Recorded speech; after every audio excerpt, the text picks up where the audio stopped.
good evening from where you're watching from.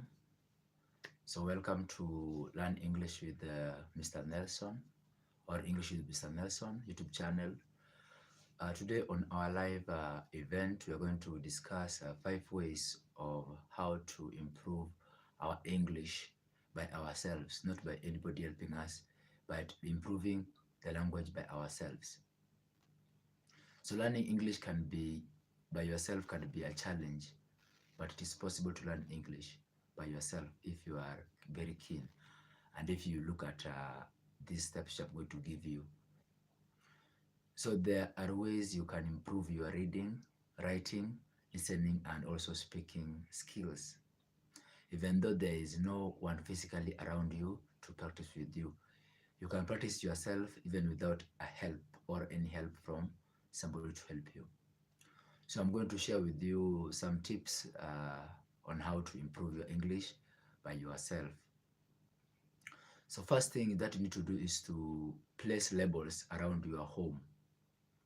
So labels are things that you can place, maybe you write a small note and then you say, or you write small things like medicine, like how are you? So just some short notes on things. So whether it be grammar or vocabulary, memorization is part of learning English. Memorizing new words that you learn, by putting those labels, you'll memorize those words. So memorizing can also be hard and boring. So I'm going to give you some solutions. Get post-it notes and label everything in your house. You can label everything in your house using in English. Okay, so get post-it ads and label everything in your house. Every time you associate that object with the word you are most likely to use. That is the first thing that you need to do in learning English. Place labels around your home. So English has a number of grammar rules which students often find difficult to remember. You can put them in a place where you are going to spend a lot of time. This post which you have written, or these short notes that you've written, put them in a place where you are likely to be most of the time.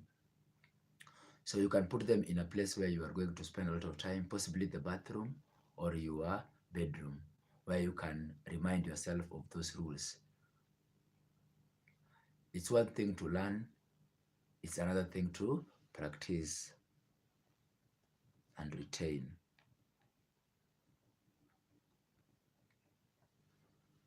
You can write vocabulary and grammar also. Okay.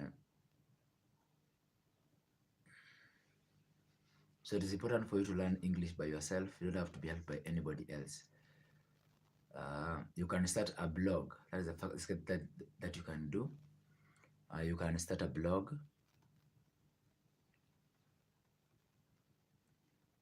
So you can start a blog. So starting an online blog or journal can be a simple and free way to develop your writing skills without help from anybody.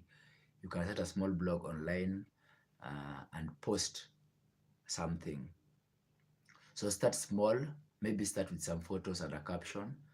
If you're not so good in English, you can start with a photo and a caption of what those photos are talking about. Start a small, maybe start with a small photos and caption. Once you have become comfortable with small writing tasks, such as captions, you can then move into sentences. You start with captions. After captions, you go to sentences. After sentences, you go to paragraphs. So I would suggest that you find ways to proofread or edit your writing. Writing is very important, and you should also proofread and see if you've written correctly. You can use spell check. You can check it yourself.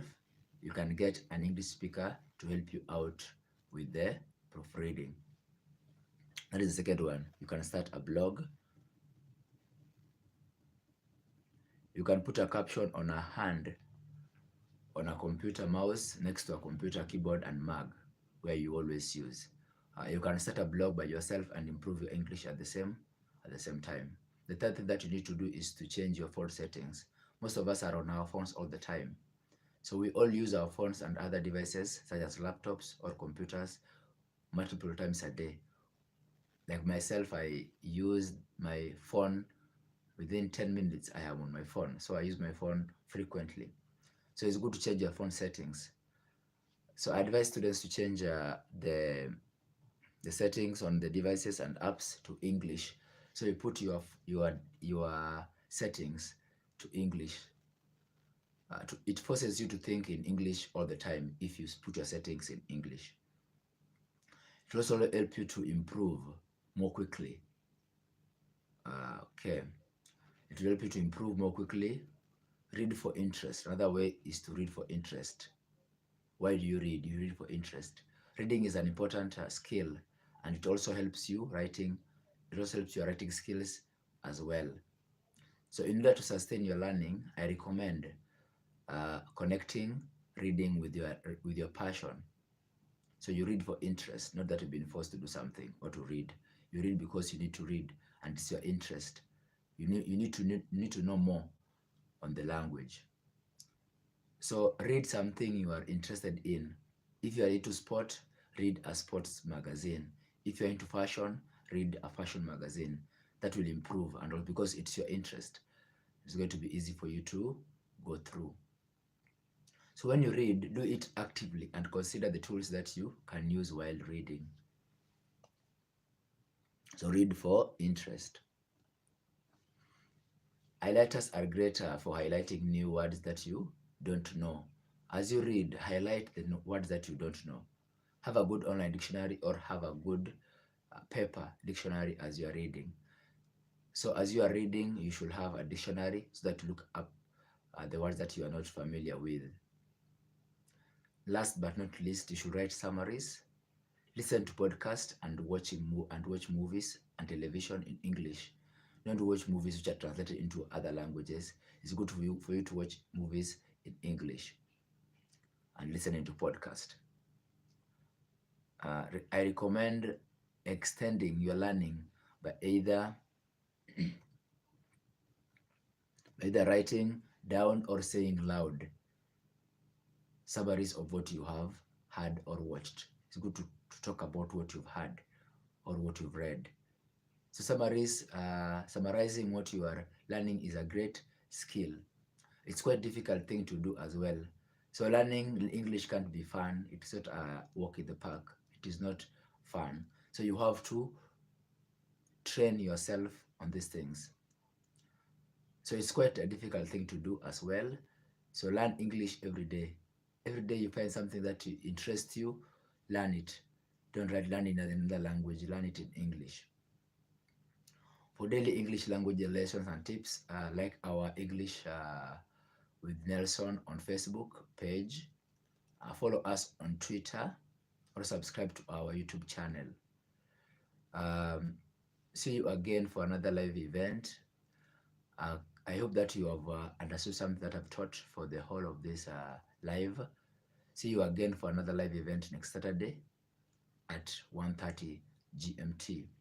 See you in the next video next Saturday. Bye for now.